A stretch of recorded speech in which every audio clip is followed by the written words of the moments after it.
Alors c'est une influence record et c'est très émouvant vraiment parce que j'ai toujours remarqué qu'il y a une affection particulière des Niçois à l'égard de la Victorine.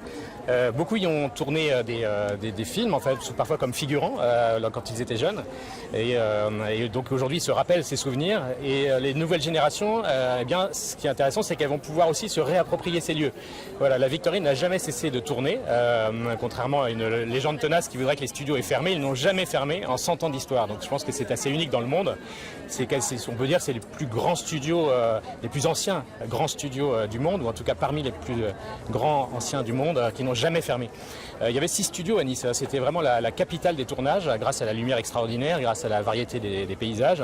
Tous les studios ont fermé, notamment parce qu'il y a eu le passage au cinéma parlant, il y a eu la guerre, il y a eu la crise économique, tous sauf la Victorine, qui a survécu à tous les périls et qui a, d'année en année, finalement posé des jalons dans l'histoire du cinéma français, avec évidemment Les Enfants du Paradis, La Nuit américaine, qui sont des véritables films iconiques, mais aussi des films très populaires. Tous les films de Georges Lautner, de Christian Jacques ont été tournés ici, Le Cornio, enfin voilà, ces grands films. Et puis c'est aussi une icône du cinéma mondial.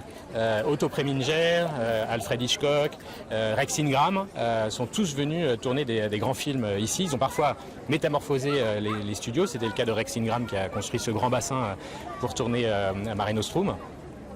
Et puis aujourd'hui, on est un peu à la croisée des chemins, puisque on fête le siècle qui s'écoule, et on est dans un nouveau siècle qui est aussi le siècle d'une révolution. Donc on appelle ça la révolution numérique. Donc ce sont les grandes plateformes internationales qui investissent massivement dans les séries. C'est évidemment Netflix, Amazon, Apple aussi, qui vient de faire une annonce. Et puis les studios américains se réveillent et eux-mêmes se mettent à bras-le-corps à occuper le terrain des séries, que ce soit Disney, que ce soit la Warner, etc. Donc, et puis évidemment les studios français comme Studio Canal, Orange, etc., France Télévisions. Il y a encore une place pour les studios de la Victorine dans ce nouveau paysage. Et donc il y a une place pour les studios de la Victorine puisque les séries se tournent par définition en studio.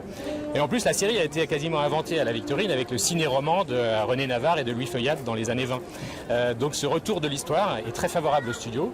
Et pour peu qu'on crée un grand plateau de 3000 m² qui manque à la France, pour peu qu'on crée un grand parking, quelques installations complémentaires, une alliance aussi avec d'autres studios. On sait qu'il y a les studios de Provence qui sont pas loin et qui peuvent aussi offrir des très grandes surfaces, notamment de backlots, c'est-à-dire de plateaux extérieurs.